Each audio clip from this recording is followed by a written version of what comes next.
Space Marine 2 is an absolute blast from start to finish. It's everything I wanted in a sequel with even bigger battles and even more satisfying combat. Ripping and tearing through hordes of orcs with an arsenal of awesome weapons never gets old, and the new jump pack adds a whole new level of mobility and mayhem to the gameplay.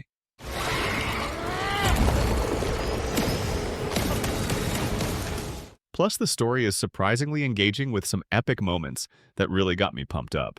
Now the environments can feel a bit repetitive at times, and the AI isn't always the sharpest, but honestly, those are minor gripes in an otherwise action-packed experience.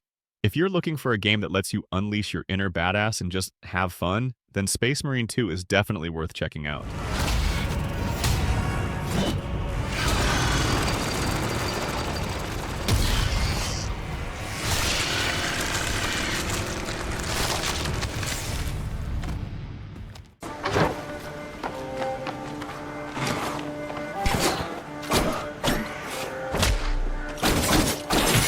Okay, so I just finished playing Prince of Persia: The Lost Crown last week, and man, this game is fantastic. It totally takes me back to the old school Prince of Persia games with the awesome platforming and crazy traps, but it also has this really cool new art style that pops.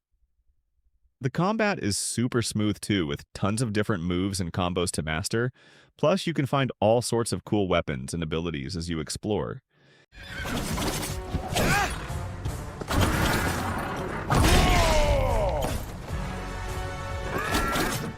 And the story is actually really engaging with some fun twists and turns. I got totally sucked in. I will say that some of the platforming challenges can be pretty tough, but that just makes it even more satisfying when you finally nail them. Honestly, I haven't had this much fun with a Prince of Persia game in years, so if you're looking for a challenging and rewarding action platformer, definitely give The Lost Crown a try.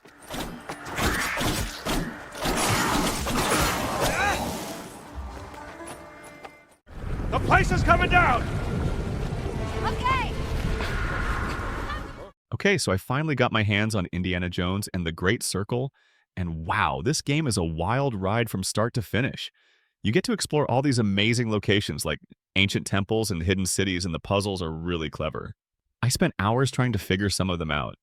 The story is super exciting too, with plenty of twists and turns that kept me guessing the whole time, plus the graphics are incredible. It actually feels like you're in a classic Indiana Jones movie. The combat can be a little clunky at times though, and I wish there were more enemy variety because after a while it starts to feel a bit repetitive. Should have left this alone. Yeah? Well, should have done a lot of things. But honestly, those are just minor nitpicks in an otherwise awesome game. If you're a fan of Indiana Jones or just love a good action adventure, then you definitely need to check this one out. Okay, so I finally got around to playing Final Fantasy VII Rebirth. And let me tell you, it was like stepping back into a world I knew and loved, but with a whole new perspective. Remember all those awesome moments from the original? Well, they're back, but with even more depth and detail. And the story goes in some crazy directions that I totally didn't see coming. I got so attached to the characters this time around, like they felt like old friends. And the combat kept me on my toes with all the different strategies and abilities you can use. Honestly, I did get a little lost in those massive dungeons sometimes, and the story kind of dragged in a few places, but overall it was an amazing experience that brought back so many memories and made me fall in love with Final Fantasy VII all over again. If you're a fan of the original, you owe it to yourself to check out Rebirth. Bring it!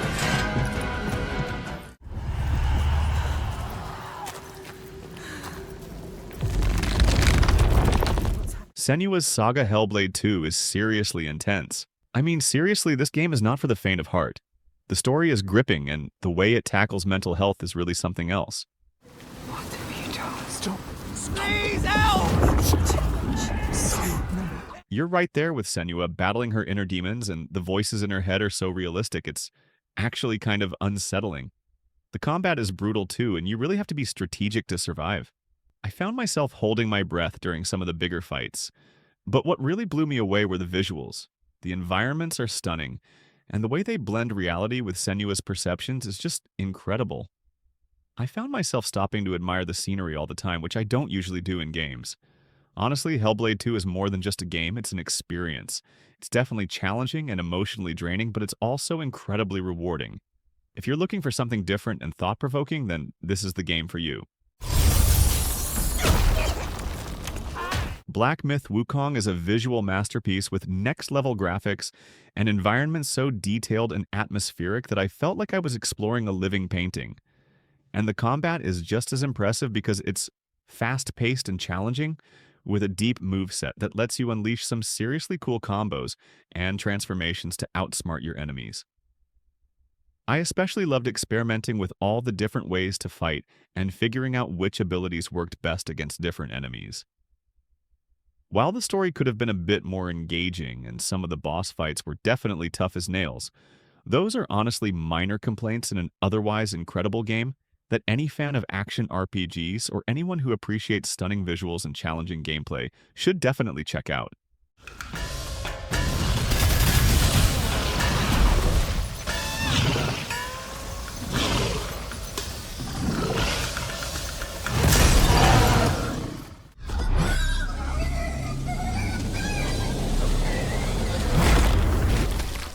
Stalker 2 Heart of Chernobyl is finally here, and it was definitely worth the wait. This game is a hardcore survival experience that throws you into a bleak and unforgiving world where danger lurks around every corner. The atmosphere is incredible with stunning graphics and sound design that really immerse you in the zone. I loved exploring the eerie abandoned buildings and scavenging for supplies while trying to avoid deadly anomalies and mutated creatures.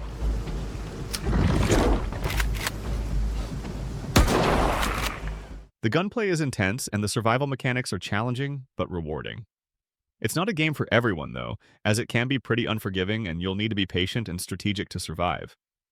But if you're looking for a truly immersive and unforgettable survival experience, then Stalker 2 is definitely worth checking out.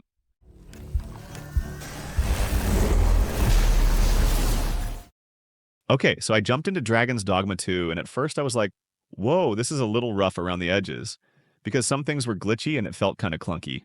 But you know what? They've been putting out a bunch of patches, and the more I played, the more I got hooked. Seriously, the combat is just so satisfying, especially when you're like climbing up a giant cyclops and stabbing it right in the eye. Plus, the world is huge, and there's always something cool to discover around every corner. And can we talk about the pawns? I love those little guys. They're always there to back you up in a fight, and they actually learn and get stronger as you play, which is really awesome. I will say that some of the quests can get a little repetitive, and the menus are kind of confusing, but honestly, that didn't bother me too much. If you're into action RPGs with a huge world and tons of freedom, you should definitely check out Dragon's Dogma 2.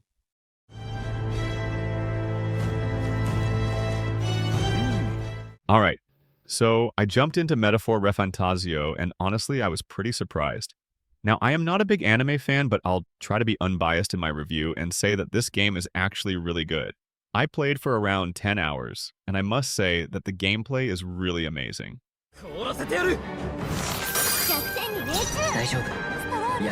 It's got this unique turn-based combat system that keeps you thinking strategically with every move, and the story is surprisingly deep with some really interesting characters that you actually start to care about. The world is beautifully designed too. It's like stepping into a vibrant anime movie, but I will say that the graphics might not be for everyone, and I did find myself getting a little lost sometimes. Because the map can be kind of confusing, but overall, I'm really enjoying Metaphor Refantasio, and I think it's definitely worth checking out even if you're not usually into anime games.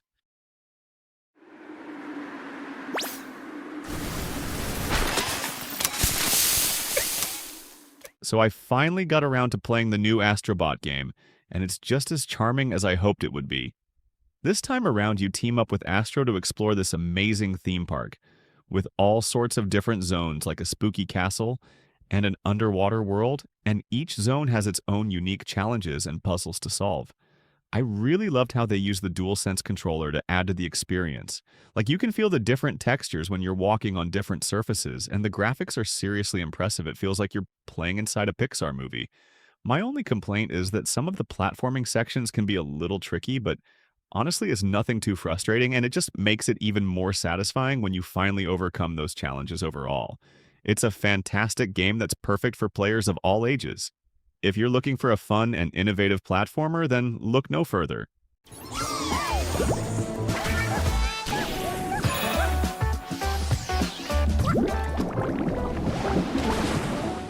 Thanks for watching the video, guys. What were your favorite games this year? Let me know in the comments below, and don't forget to like and subscribe for more gaming content. See you in the next one.